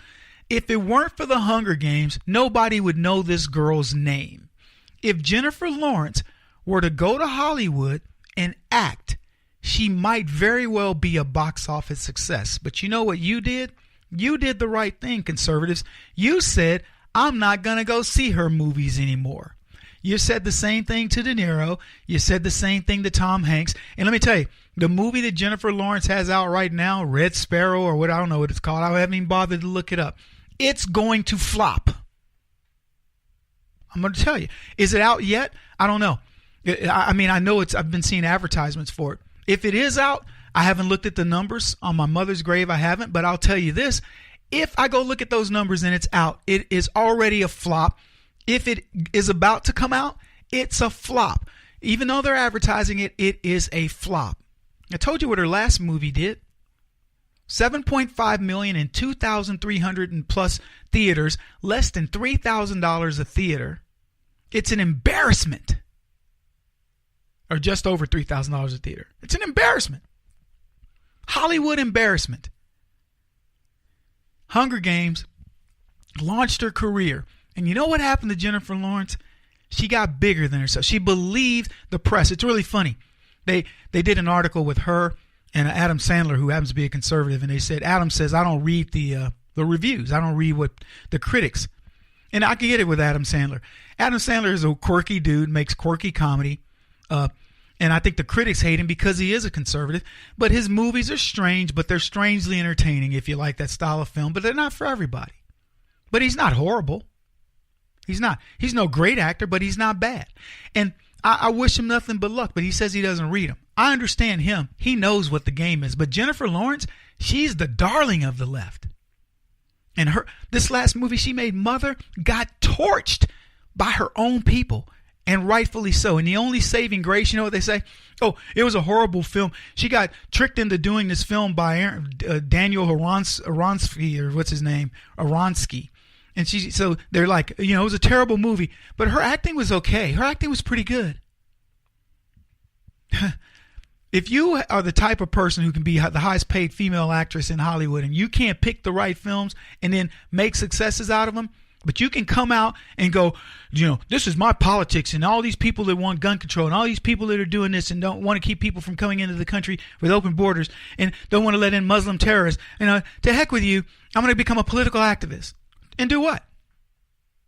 Continue spewing your ignorance? Name me one of the actors or actresses that we're debating right now that know anything about AR-15s or guns of any sort. Not one. Because if they did, they wouldn't be saying that. These are the same weapons that we've been deer hunting with or whatever, and they look ominous, and people look at that assault rifle. It's the same rifle that's a wood rifle. They look the same. And so they're just idiots. But they think they can do something because you know what? What did Jay-Z say? My presence is charity. Well, we'll see. Anyway, we got a lot more show coming up. Keep it here. He won't stop until he's the top-rated radio talk show host in America. What kind of weird competitive freak are you? This is the Kevin Jackson Radio Show.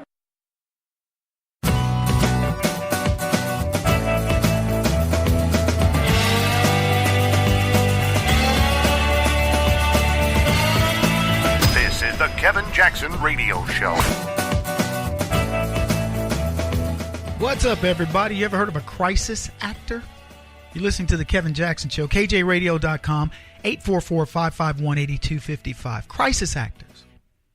These are people that go from crisis to crisis. They're paid by the left. They go from crisis to crisis, and they speak out with leftist narrative. There's a kid that's been interviewed multiple times. You've seen him, and he was, and supposedly he's son of an FBI agent, and he spoke out after the shooting in Parkland, and he talked about gun control and how we've got to help. This impassioned speech, and it turns out he's been to 4 or 5 of these things. It's what he does. He's paid to do it. Many of these people are. There is a picture of these crisis actors before they're set out for the media, and they take a selfie, and then they all spread out, and they all, it's just horrible. What's going on here? Let me tell you why that is. The left can't sell you the truth. They can't sell you the truth. They can't tell you the truth. Because if they do, they disappear. The most vicious liars on the planet are the leftists in America.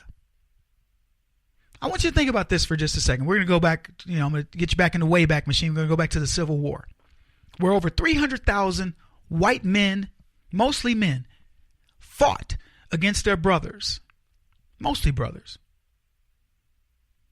in order to free black people. I want you to think about that. 200 and something thousand people on the left of this argument, the Democrats, wanted to keep black people enslaved. 300 and something thousand Republicans, people who fought against their family, wore a Union uniform in order to stop slavery and gave their lives, brother against brother. And to this day, black folks go, man, it was slavery. And what? Let me ask you, who freed you? The very same white people who are under attack, the white men in this country who are under attack, 300,000+ of those men gave their lives to free people that they have no, pardon the pun, skin in the game. And they did it. They did it because they believed in this country. They believed in America. They didn't do it because they had a black friend. They were thinking, oh, Moses there, he's a pretty good guy. I'm going to go fight for Moses' family. The government called them in, said this is an atrocity. They believed it. They had to believe it, because why else would you go to war against your own brother, your own family, your own compadre, your citizen, fellow citizen? Why would you do it?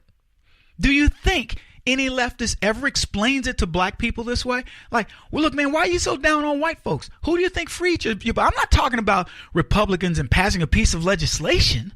I'm talking about put their money where their mouth is, sent their sons, their uncles, their husbands away to fight for you. Who did this?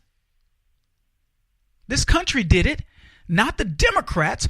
The people that you fight against right now, the Republicans, the conservatives, the white men that you decry, are the very reason you get to do that. They're also the people who started the NRA, who protected blacks, who got the firearms in the hands of black folks so they could protect themselves from whom? The Democrats. Yet again. The very people who started the Freedmen Bureau so that black people could become educated, who then got their names put on all these things known as historically black colleges and universities, the white men that black people decry, are the very people who not only freed you from slavery by sacrificing hundreds of thousands of their family members, but then said, we're going to make sure you have protection, that you are educated, and you have rights. So they started passing all kinds of rights, civil rights acts. Civil Rights Act of 1867, I believe that was called the Anti-KKK Act. Beginning in 1866, all the way through 1965 with the the Voting Rights Act of 1965, Republicans did this. Do you think the left wants this truth to get out? You think they want to explain it in such a way that people go, well, shoot, that makes a lot of sense. You know what? I can't go feeling this bad about white men. It's funny that this feminist movement talks about all the things that it's fighting for. We're fighting for suffrage. We're fighting for equal pay. Let me tell you something. It wasn't 384,000 women who were killed in the Civil War. It was 300-something thousand men who fought against slavery. Not women. You want to talk about World War II? Look, I'm not in any way minimizing women in the lives in the forming of this country and in the lives of the men that serve it, or I'm not minimizing women in their roles today. I'm not minimizing any of it. But what I'm telling you is, if you're going to beat up on men, where are you going to start? You're going to start in 1865 when they fought to keep this country together and fought to free black people, because it was white guys doing it. It wasn't Mexicans. It wasn't Muslims. It wasn't Chinese. It was white guys. And what about those very same white guys who landed on Omaha Beach on Normandy? And you've watched Saving Private Ryan. You saw what happened. Yeah. Let me ask you this. How many black folks will be willing to do that for white folks today? I don't know many.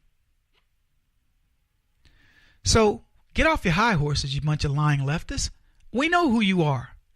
You talk about getting guns. You talk about letting people come in and open borders. You talk about Muslims. Is there some peace-loving individual? Well, look, we're on to you. But here's the thing. Tired of cleaning up your messes. You're worse than the French. Need something? Oh, America, please come help. Please come help. You get in trouble. What's the first thing you do? I'll call 911. I hate cops, but 911. Can't stand police. But we'll call 911 faster than anybody. Mess with a leftist. I'll call the cops. I just want to say one day, you call them. Call them and tell them Kevin Jackson just punk slapped you right to your face and then slapped your mama. Now call a cop. And I want the cops to show up and go, Kev, what's up, baby? I'm like, hey, Officer Johnson, what's up, my man? I would love to see that. Actually, I wouldn't care about that, but it would be fun. Maybe we make a sketch comedy about it or something. Crisis actors, folks. Crisis actors to pretend that they were part of the Parkland situation, to pretend that they were part of Columbine, to pretend they were part of whatever shooting that occurs, all so the left can perpetrate lies. That's all they're about, lies. Hey, let's make up a fake narrative and everybody will go for it and we'll just keep doing it and maybe it'll stick. Good luck with that, leftist. This is the Kevin Jackson Radio Show. Do you owe back taxes to the IRS or state? The secret to avoiding the IRS nightmare is to seek professional representation. My friends at Security Tax Associates provide the most cost-effective and ethical representation in the industry while helping to avoid seizures, levies, and wage garnishments. Security Tax Associates is here to ensure that the appropriate steps are taken to permanently eliminate any possibility of future tax burdens once and for all. For a free, no-obligation consultation, contact Security Tax Associates, 844-779-4177. That's 844-779-4177. 844-779-4177. Or visit them at securitytaxassociates.com.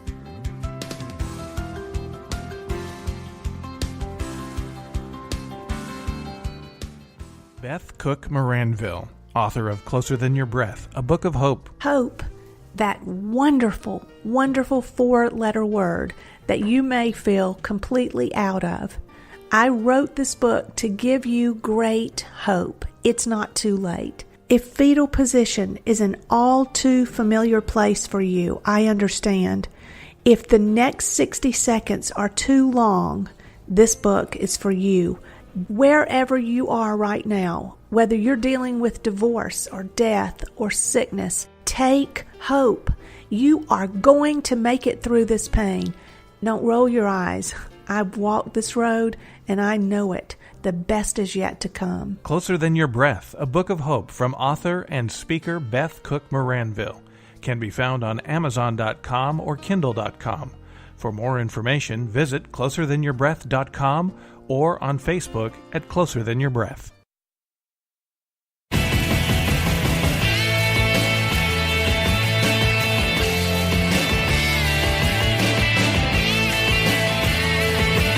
This is the Kevin Jackson Radio Show.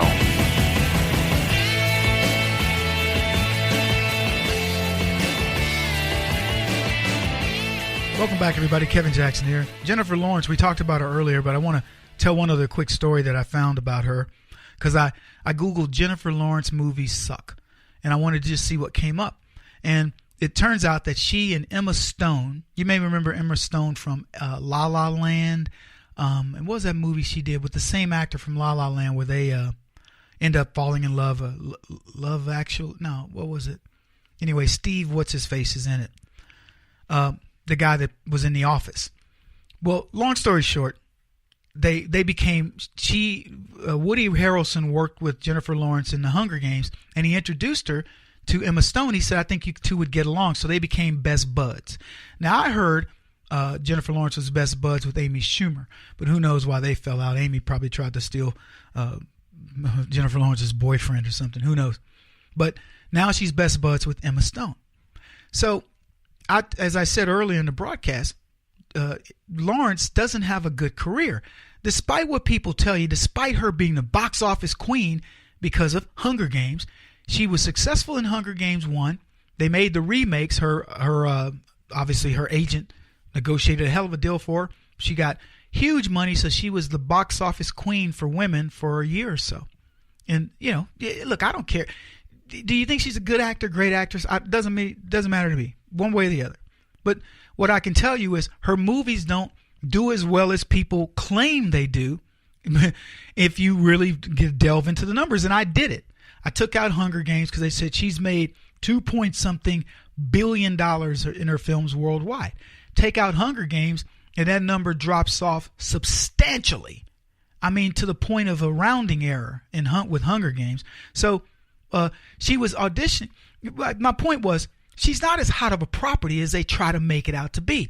There's a lot of hype. Her agent is probably hyping something up. You know, they get introduced to other people that are on the rise, and, you know, they keep themselves in the news. And it's like there's a lot of they build their own ecosystem around them, and they appear to be bigger than what they are. But there is no movie that comes out that's got Jennifer Lawrence in it that I go, ooh, I got to go see it. And I don't think you do either. And I believe the majority of Americans feel identically the same. It isn't like she's so hot that you go, wow, that's, you know, there's no career for her in modeling. I'll put it that way. She's not an ugly girl, but she's not overly attractive. And her acting chops, I'm just saying, this is just from my perspective. There's nothing about her acting that I go, man, she's so good. You got to see it. There are roles. I'll give you an example. Jim Carrey playing Liar in Liar Liar. I don't know anybody else who could play that role. I can't stand the guy, but I can't think of anybody else who could get away with the way he did that role. And now, I'm not saying he's a great actor, but there are roles that you go, man, that's spot on.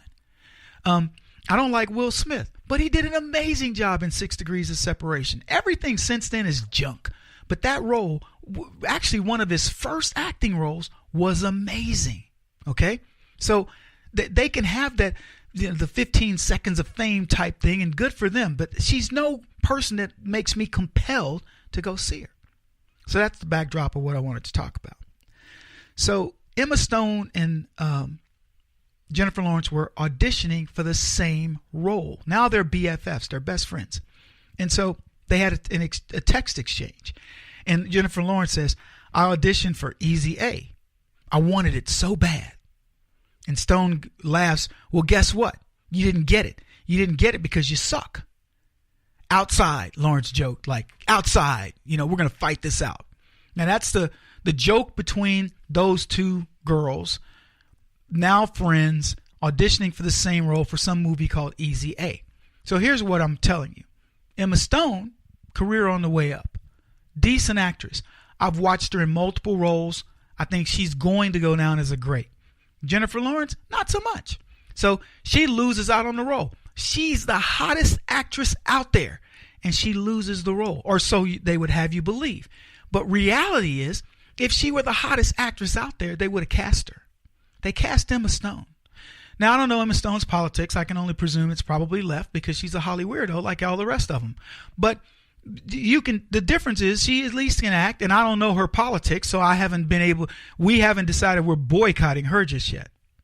But here's what this thing goes on to say. Lawrence and Stone became BFFs when Woody Harrelson thought the two would get along. He co-starred with Lawrence in The Hunger Games, with Stone in Zombieland, and decided to give Stone Lawrence's number. She texts me that said she got my number from Woody. I replied, F off, and we've been really good friends ever since, the mother star said. She may not even know this, Stone told Vanity Fair, but there was a definite time when we were like, oh, hey, my ego's going nuts. She's so great and vibrant and talented. I'm screwed. I'll never work again. Goodbye, Yellow Brick Road. Then I chilled the F out and remembered we're completely different. There's room for everyone, even if it's an industry that doesn't really seem to support that idea up front. So I don't know which one of them had the oh my gosh, I can't get any more roles because you're so great or you're so great. It's mutual admiration society, and good for them. Okay? And, as I said earlier, Stone's now leaving this in order to go get into the fight, the social justice warrior thing. And Emma Stone's going to keep acting. And again, maybe they'll be best friends forever, BFFs. I don't know. But I know this, One of them, whose career has been going down, that's been hyped and hyped and hyped, has now decided she's going to become a social justice warrior. And the other one, whose career is on the rise, is getting movie roles. And I believe it's because of us. I believe we're much more discerning with our dollar. I saw a thing we talked about this the other day with Black Panther. The theater numbers are down. They hyped Black Panther. The same reason why I believe Hamilton was hyped. They wanted to guilt white people into go see this movie. You got to see it. You got to see it. Now, one of my friends saw it, says, Kevin, it's a good film. I liked it. Brother, he's a brother, a conservative guy. He's like, yeah, I liked it, man. He's like, because it could have done with all the little nuances of blackness in it. But he goes, it was a good film. I said, all the Marvel films so far I've kind of liked. I think I watched Wonder Woman on cable, and it stunk. It was horrible. But Luke Cage, the Iron Fist, and the couple of these other ones, I love these. They are great films. They take you out of the reality of life, and you get to have fun with these. The idea that this guy's got a hand that can punch through concrete. My other side of that argument is, well, what about the rest of his body? But okay, if he's the Iron Fist or whatever, that's cool. But I'd like to have more. I'd like to be Superman personally. Or have the intellect of Tony Stark to build Iron Man costumes, or metal shields or whatever they call. Anyway, I want to focus back on Emma Stone and Jennifer Lawrence. The fact that Jennifer Lawrence, I believe, sees a career on the wane. She's the Kaepernick of Hollywood. No, she didn't take a knee, but metaphorically she kind of did. I think many of these actors are suffering. Who else came out? I know Jim Carrey came out about the guns. And, of course, Mark Ruffalo, he's been coming out with them. Folks, when we stop watching their films, I would love to just be able to give us a crystal ball of what it would be like if Hollywood numbers dried up from your dollars.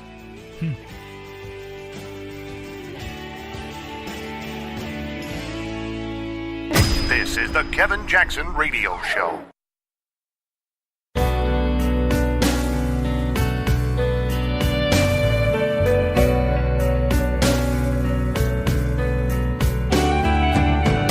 The Kevin Jackson Radio Show. Open Society is his organization. It is the biggest political campaigning group in financial terms the world has ever seen. It's already raised $15 billion. Another $18 billion have been pledged. So whether George Soros managed to get other donors to support him on that night, frankly, is irrelevant. Well, it's quite relevant when it comes to this anti-Brexit campaign. It's completely irrelevant because he can sign as big a cheque as he wants. This man interferes in elections and referendums all over the Western world. That was Nigel Farage talking about George Soros and the amount of money that this guy puts into disrupting civilization. Truly Dr. Evil. Glad you guys are here. KJRadio.com. Kevin Jackson Show is what you're listening to. 844-551-8255. I don't even understand why this guy, George Soros, what's the motivation for this, man? I mean, you have that kind of money. You're as old as George Soros is. You would think he would just say, man, I'm good. You would think George Soros would just say, the world is my oyster. I want to invite everybody to come and hang out. I've got so much money I couldn't spend it in 2 lifetimes. The dude will be lucky to be alive in a year. And he's still meddling. What is the deal? What would possess you to do that, to be that? I don't get it. I'm trying to understand it. Because, I look at leftism and I just go, these are people that get up in the morning looking to make trouble. None of us do. It's quite the opposite. We get up in the morning going, how do we solve problems? You begin with your own. You don't project your problems on other people. If you can't pay your bills, you're going, okay, I got to go get work. I got to get my medical done. You look at your problems and you start solving problems. Now, maybe it's because we have some belief in something higher. I was saying to somebody the other day, why am I going to get worried about something? If you truly believe that there's a higher power, that God is looking over, it's not going to say that it's easy, but here's what God promises you. If you believe in me, I'll get you through it. I'm not going to tell you that it's going to be easy, but I will get you through it. So that's the promise. The promise is, oh no, I'm going to get you through it and you're going to come out smelling like a rose, man. That guy that, hit your car, so what, he doesn't have insurance. You're going to be a millionaire when it's all said and done because, no, you're not. Your car will get fixed. Your life will return to normal. You may still walk with a limp, but God will get you through it. And whatever the lesson is that comes through it is what God expects. That's why it was there. I listened to The Rock talk about when he played in the Arena Football League, got picked up by a team, and he says they went to play the first game, I don't know where, somewhere in Canada or somewhere. I think it was Vancouver. And he says, I played that day, and he says, and I was cut the next day. I played for the team for a day. I was playing professional football, Arena League. And he goes, they cut me the next day. And he goes, it was the best thing that happened to me. And you're going, what? He goes, yeah, because it killed my dream of being in the NFL. Yeah, that was his dream. He goes, it crushed it.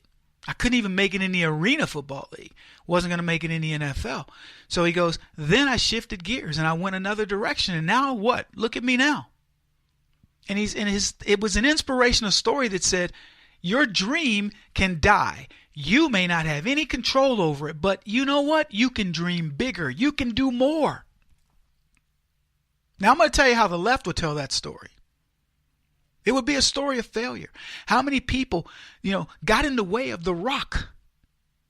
And even though he's successful, there are people that stopped him. It could have been because of racism, because he was Samoan and black and, whatever else.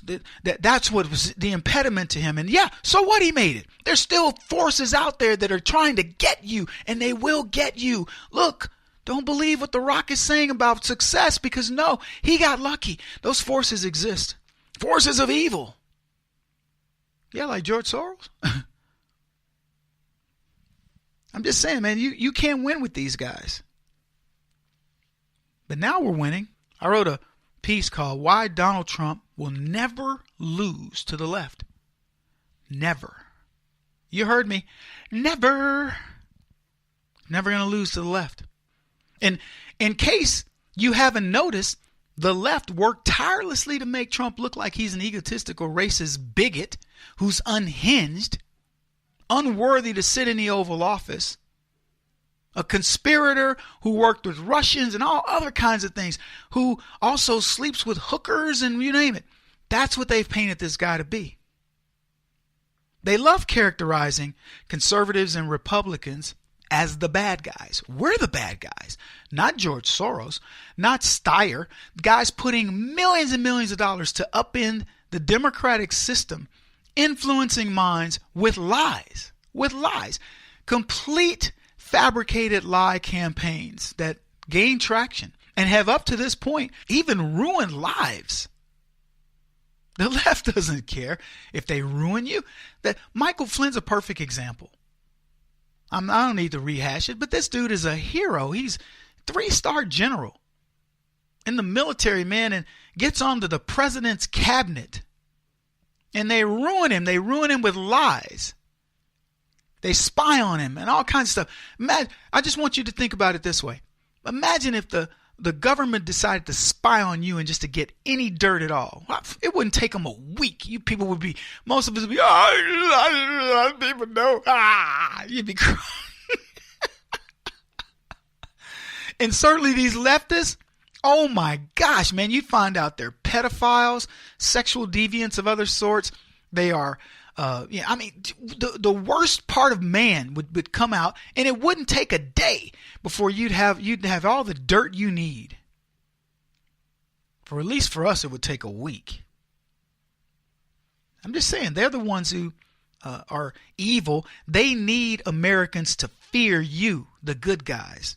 And you know what? You're not the perfectly good guys. You're the good guys. Flawed, but good. Your hearts are in the right place. For reals. But when they paint you as the bad guys, they can then go out and do all the evil they want because you become the bad person. Donald Trump, look at what he does, man. This is a dude that colludes with Russians, sleeps with hookers. He, tries to all the negative things you can imagine. He's a sexist. He wants to destroy Muslims, Mexicans, black people. Well, luckily, we're around to help you. Wink. That's what the left is. Yeah, we're here to help you, black people. Mexicans, we got your back. Hey, Muslims, just come on in. We're taking care of you. Women, we don't sweat it. You know, we're not going to let these predators on you. Just Harvey Weinstein occasionally. You young boys, hey, Kevin Spacey, yeah, we know about him, but look, we can contain it. The demonizing tactics of the left, these types of tactics, the Alinsky rulebook, have worked for decades. They've used them for decades. The left make God-fearing, good conservatives look like the Antichrist when they're done with you. They run you through the mill. Look at Judge Roy Moore. Probably a very decent dude. I've never met him, but I'd be willing to bet he's as decent as they come. You want to know why? Because the left just attacked the man like he was Lucifer himself. While they were playing cards with Lucifer on the weekend. That's what the left was doing. They had the devil over for cards and hors d'oeuvres and then accused Roy Moore of being the devil. They take pride in ruining careers. The left takes pride in ruining lives.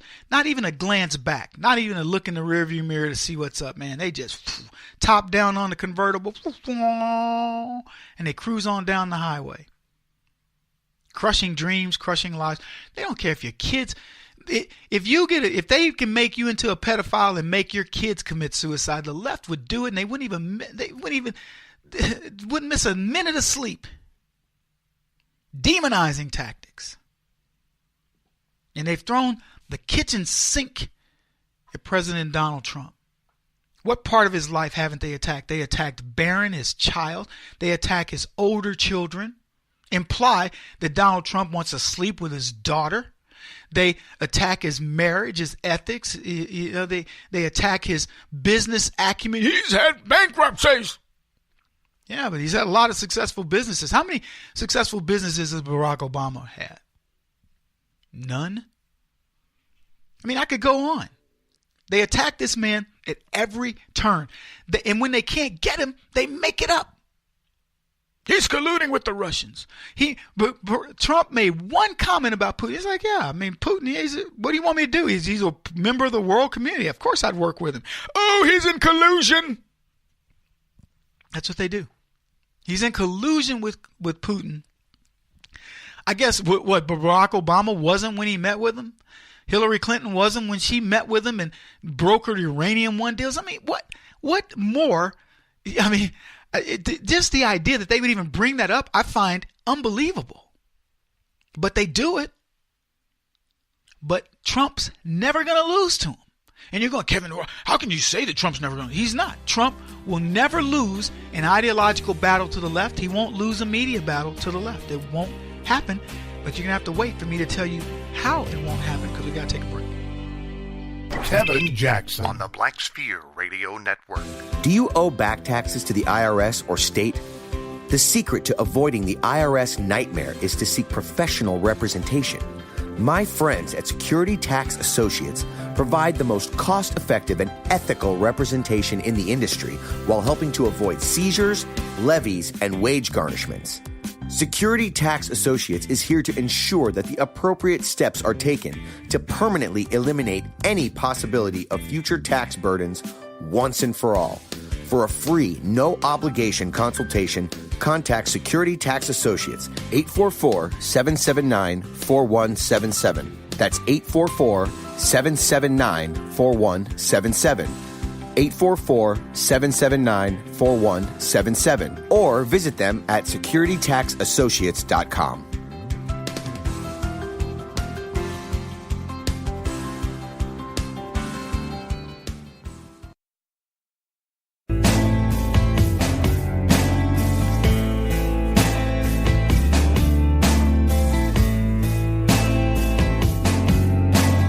Putting an end to identity politics. This is the Kevin Jackson Radio Show.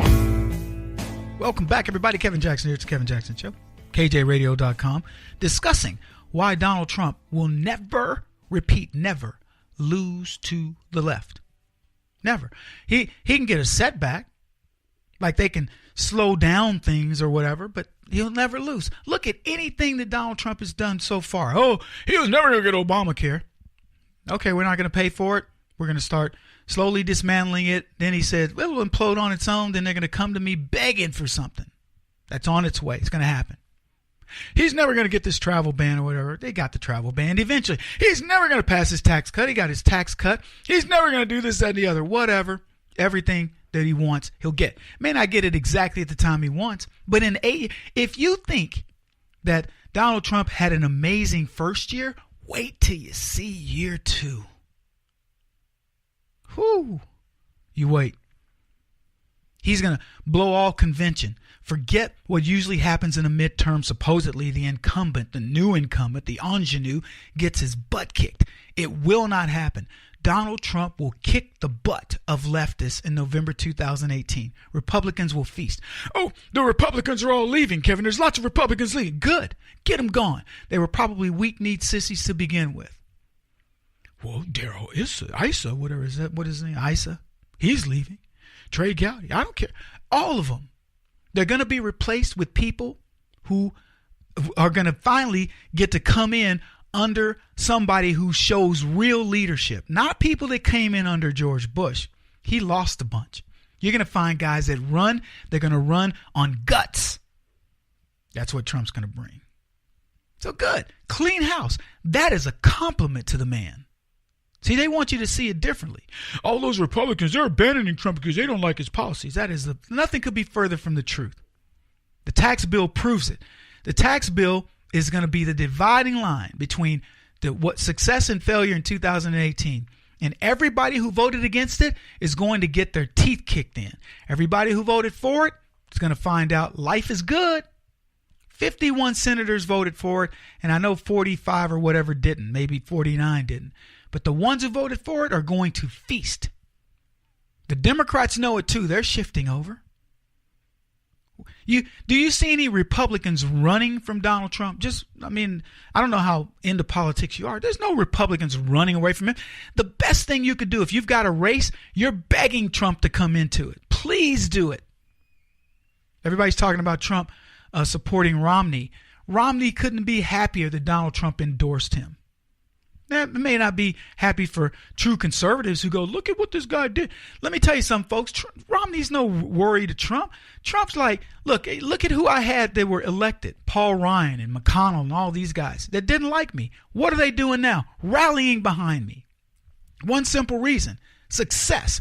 The man who Romney wants to replace, Orrin Hatch, one of the biggest rhinos on the planet, gave the highest compliment you can give to a politician, to Donald Trump. He said the man gets things done. We've been up here kicking the can for decades. He comes in and gets stuff done. Orrin Hatch was like, man, I'm glad to go out on a winner. Let me leave. I can finally go, because now that I've seen how it's done, I've been doing it wrong all these years. It's time for me to step aside, let somebody else in there. That's what's going on. So you watch all these indicators. America's going to get its credit rating back.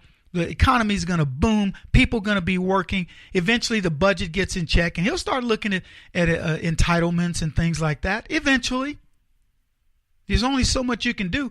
But when he's done this year, kicking the Democrats' butt in the midterms, and then comes back in 2020 and lays the hammer down, and we then have people in place that understand that we are no longer going to run. We're not kowtowing to the left. In case you aren't biblical, let me just explain to you folks. We win in the end. So when all that occurs, you're going to watch a whole different politic. Leftist folks have thrown the kitchen sink at Donald Trump. CNN said this: Trump's racism has gone from dog whistle bigotry to megaphone prejudice. Somebody please explain to me where, because I haven't seen it.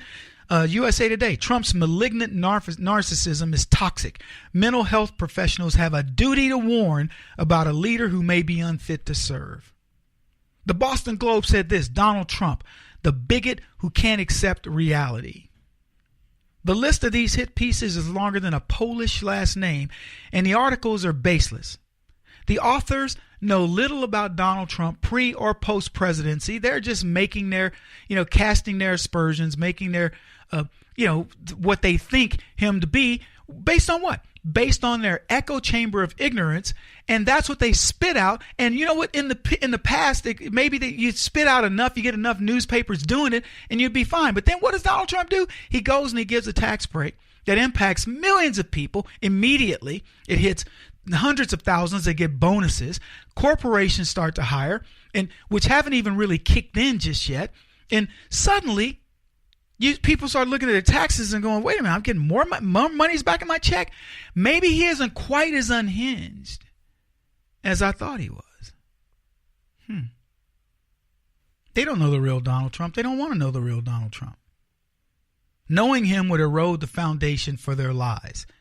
They don't want to know that Donald Trump cares about the little people. I've told many people, I said, hey, you look at this guy, you don't see a billionaire. To see a billionaire for Trump, you'd have to see him at a black tie event, people, swarming all over him, or at one of his homes. You'd have to see how he's living. To meet Donald Trump, you don't see billionaire. I got friends that are multimillionaires. You'd never guess it in a million years. You'd never guess it. They don't talk about. You see their car, you're like, what? You even go to their houses and you're going, it's okay. Not that big of a deal. Bunches of them. And it's shocking in their level of humility and what they're like, who cares? You'd never guess it. And Trump's one of those guys. And he cares about the little folks. I'm going to give you an example.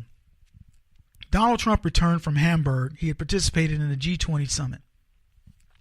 He approached Marine One at Andrews Air Force Base, just outside of D.C., and he noticed there's a Marine that always stands at the helicopter ready to salute the president when he gets there.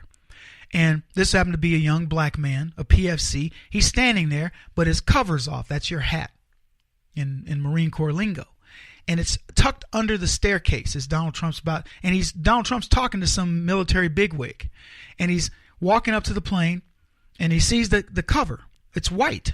The guy's in dress blues. He pulls up reaches down and picks it up. I mean, he's not picking it up like everybody looking. He sees it's out of place. He picks it up, kind of brushes it off. Then he looks over at the Marine. He sees he's lost his cover. He goes over to him. He places it on his head, taps the guy twice on the shoulder. It blows off again. Now, you would think, okay, at this point, Donald Trump would go, well, hey, I did it once. No, he runs and retrieves the cover. It's now on the right side of the staircase of Marine One and blowing away. He gets it, to which time the guy with him, the military guy with him, takes the cover. He's like, I'll take it, Mr. President. He hands it to him. And then he goes on to Marine One, and whoever the guy that was with the president, he goes over to the Marine. He doesn't put it back on his head, and he salutes him without the cover. Now, there's some symbolism here. The Marine who's waiting at the PFC, he can't salute the president without his cover. So the minute the president puts it on, he's ready to salute. It blows off. President Trump goes and gets it, gives it back to the Marine or to the serviceman who was taking him up to Marine One. That guy tucks the cover under his arm and salutes the Marine without the cover. So he's saying, it's okay. You have permission to do this, which is rare because without the Marine Corps, you don't salute without your cover, period. But he gets saluted. That's not even a big deal. The big deal is what Trump does. The guy that's been called a racist sees this little thing that happens, and he says, I'll take care of it. And he grabs that guy's cover and he puts it on his head. The President of the United States goes to a PFC. This guy's one rank above the lowest you can be in the Marine Corps, a private. He takes that cover and puts it on his head, pats him on the shoulder because he knows that kid can't move. And he recognizes him. I got your back, buddy. And then he jumps on Marine One after getting it a second time. He didn't have to get it the second time. He didn't do it because this guy was white. He didn't go, oh, he's a black guy, I'm not getting his cover. He didn't care what he was. He's a Marine representing America, and he stopped. And the left knows it. They don't want you to see that. They don't want you to know that type of that exists with Donald Trump. No way. He's egotistical, racist, unhinged maniac. That's what they want you to know. Who happens to pick up the covers of Marines. Any Marine. He won't stop until he's the top-rated radio talk show host in America. What kind of weird competitive freak are you? This is the Kevin Jackson Radio Show.